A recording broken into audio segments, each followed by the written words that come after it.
You'll finally understand why your money disappears, and why it has little to do with math and everything to do with trauma. I'm just bad with money. No, you've been emotionally conditioned to spend as a way to survive, and your debt is a psychological symptom, not a character flaw. Picture your brain hemorrhaging in monthly payments. Every unhealed emotion turned into a transaction. We live in an age of collapsing attention spans, synthetic desires, and emotional bankruptcy. Consumerism isn't a choice anymore. It's a trauma loop dressed in freedom. I used to spend to feel seen, to feel alive, to silence the noise. Until I realized I wasn't spending money. I was spending pieces of my identity. The truth is brutal. Your financial behavior is not logical. It's neurological. The money you burn isn't about status, but about anesthesia. It's the silent attempt to fill the space where your sense of self was once intact. Behavioral economists like Daniel Kahneman have proven it. Your choices are hijacked by invisible cognitive biases. And emotional marketers know this. They don't sell products. They sell belonging. They monetize your fear of not being enough.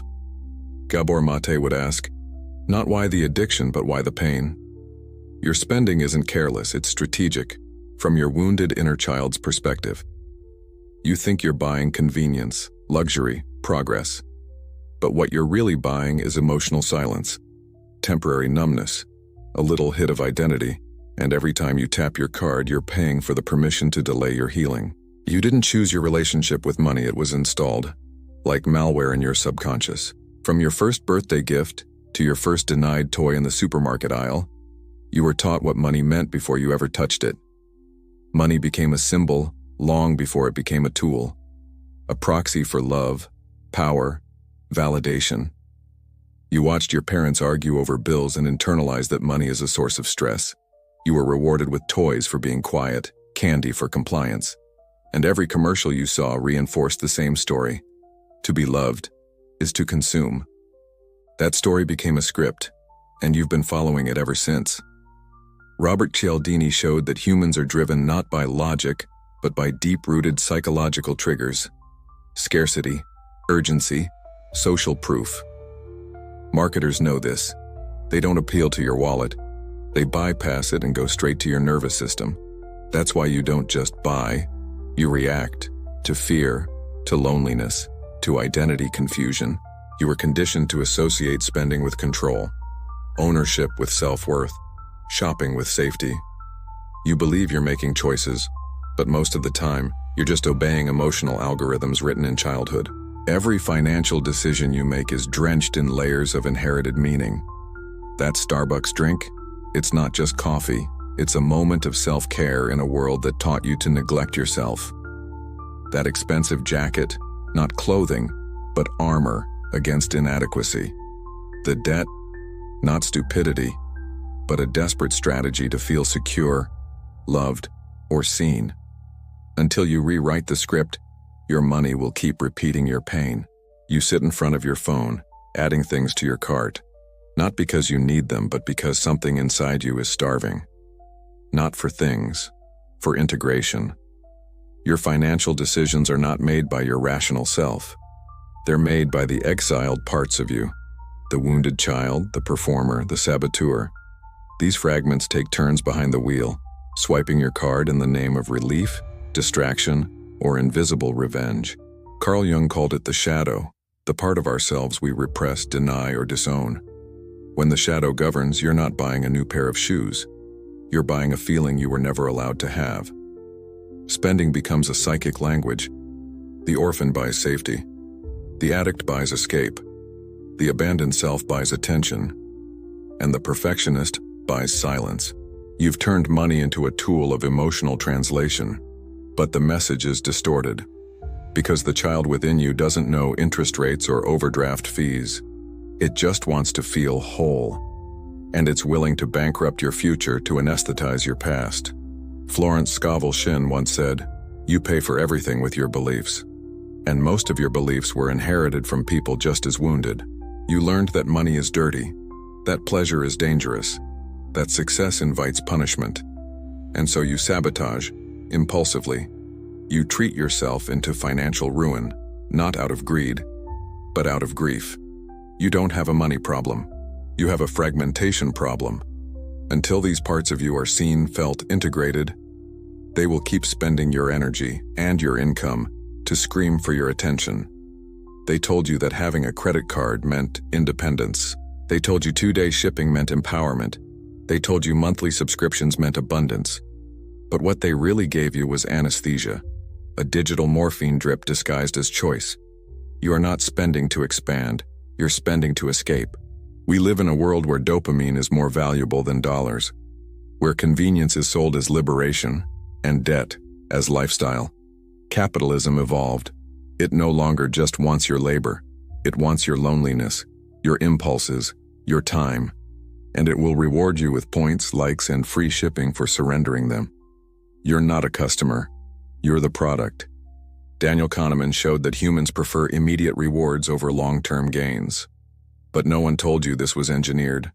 Your nervous system has been hijacked by algorithms that know how to keep you hooked, anxious, and empty, so you buy again. What you're calling freedom is just managed addiction. Every buy now, pay later is a spiritual IOU. Every shopping spree is a ritual of emotional outsourcing. Every purchase made in isolation is a silent scream. Please validate me. Please see me. Please make this emptiness stop. But the high is short-lived. The void returns. And so does the next purchase, the next scroll, the next lie. You think you're curating a lifestyle. You're actually curating your cage. Until you stop chasing identity through transactions, you will keep mortgaging your sovereignty to corporations that profit from your disconnection. There comes a moment when you open your banking app not just to check your balance, but to confront your story. You realize it was never about being bad with money. It was about using money to manage your wounds. That moment, when the dopamine fades and you sit in the ruins of impulse, is sacred. That's where real wealth begins. Not in the market, but in the mirror. Healing your relationship with money is not about budgeting. It's about integration. It's about choosing presence over programming. Florence Scovel Shinn once said, "Nothing comes into your life unless you believe you deserve it."